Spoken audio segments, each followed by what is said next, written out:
أخذ سيدي وخرج وراح عند الشباب دق القزاز.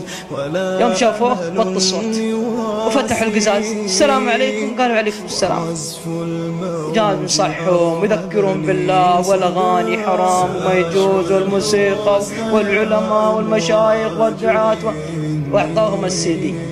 الاثنين اللي راكبين ورا والراكب قال الله يجزاك خير يا شيخ، لكن السواق كان إنسان بعيد عن الله ومغرم وحبيب وهايم ورامي البكشة، يا عند وحده أو عند واحد من الشباب. مرة حق عشق وغرام وهيام سهر وأغاني. قال يا مطوع أقلب وجهك وخلينا نشوف ربك إيش يسوي. تحدى مين؟ تحدى الله. خلاص يا مطوع أقلب وجهك وخلينا نشوف ربك إيش يسوي. تقول ما قالها؟ والله يا شباب قالها، وهذا السبب